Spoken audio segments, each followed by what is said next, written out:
যে গরম পড়ছে ইমাম সাহেব, তো চলেন সামনে বসি। কোনো দিনই ভাই যদি পাই তাদেরকে একটু মাসালা ঠিকই টাসালা বলেছেন, বলি। আসলে অনেক গরম পড়ছে। চলেন, সামনে গাছপালা আছে, প্রকৃতিটা অনেক সুন্দর, একটু বসি, একটু আরাম করি, ইনশাল্লাহ ভালো লাগবে। চলেন।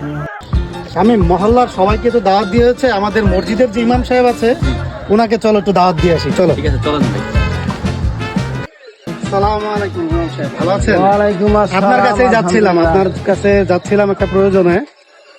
আগামী শুক্রবার আমার ছেলের বিয়ে, তো মহল্লার সবাইকেই দাওয়াত দেওয়া হয়েছে, আপনাকে দাওয়াত দেওয়া হয়নি, এই জন্য আপনার কাছেই যাচ্ছিলাম। এলাকার সবাইকে দাওয়াত দিয়েছেন? ইমাম সাহেব, এলাকার সবাইকেই দাওয়াত দিয়েছি, শুধু আপনাকেই দাওয়াত দেওয়া বাকি আছে। চেয়ারম্যান, মেম্বার, এমপি, সেলিব্রিটি অনেকেই থাকবে, শুধু আপনাকে দাওয়াত দেওয়া বাকি আছে। আগামী সপ্তাহে শুক্রবার জুম্মার নামাজের পর আপনার দাওয়াত, আপনি থাকবেন ইনশাআল্লাহ। জি ইনশাআল্লাহ, কবুল করলাম আপনার দাওয়াত। আসসালামু আলাইকুম। ওয়ালাইকুম আসসালাম রাহমাতুল্লাহ। এই রাহাত সাহেব, এই আনোয়ারকে দাওয়াত দিয়েছেন? আসলে ইমাম সাহেব, এখানে আসলে অনেক চেয়ারম্যান, মেম্বার, অনেক এমপি মন্ত্রীদেরকে দাওয়াত দিয়েছে, এখানে অনেক সেলিব্রিটিরা আসবে। আসলে ও তো আসলে নিম্নমানের লোক, ছোট লোক, ওকে আমি কেন দাওয়াত দিব?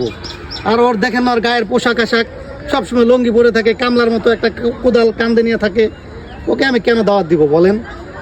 রাহাত সাহেব, আপনাকে একটা কথা বলি, এই আনোয়ার লোকটা গরিব হতে পারে, কিন্তু আপনি আমি মারা যাব, যখন আমরা মারা যাব, মারা গেলে সবার আগে খবর পাইলে দৌড়ে এসে কবর খুঁড়তে যায়।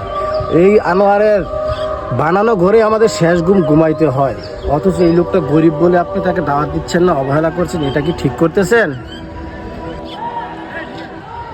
আসলে ইমাম সাহেব, আমি তো এভাবে কখনো ভেবে দেখি নাই। আসলে আপনি আমার অন্তর্চক্ষু খুলে দিয়েছেন। চলেন আমরা ওই আনোয়ারকে আমরা সকলে মিলে যে দাওয়াতটা দিয়ে আসি। নিম্ন শ্রেণীর হতে পারে, কিন্তু ওর মনটা ভালো, ও মানুষের জন্য, মানুষ মারা যাওয়ার পরে খবর পেলে ও ছুটে যায় মানুষের কবর খোঁড়ার জন্য। আপনি আসলে আমার চোখ খুলে দিয়েছেন। মাশাআল্লাহ মাশাআল্লাহ, আপনি যে আপনার মনের ভুল বুঝতে পেরেছেন, আল্লাহ পাকের কাছে শুকরিয়া আদায় করি, আল্লাহ আপনার মনের ন্যাক আশা পূরণ করে। ঠিক আছে, চলেন চলেন। তাকে দাওয়াত দিয়ে আসি। চলেন চলেন চলেন।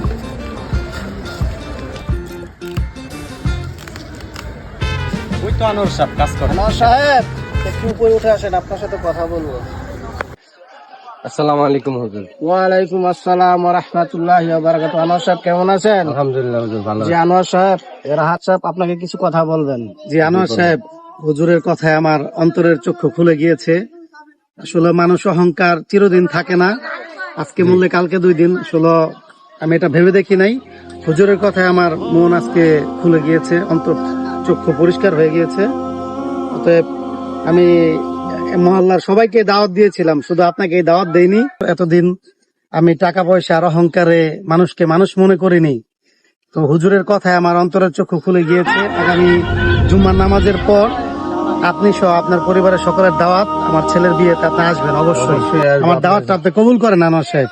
অবশ্যই আমি দাওয়াত কবুল করলাম। আপনার ছেলের বিয়েতে আমি মন ভরে দোয়া করবো। ঠিক আছে আনোয়ার সাহেব, আসসালামু আলাইকুম। আজ থেকে শপথ করি অহংকার মুক্ত জীবন গড়ি।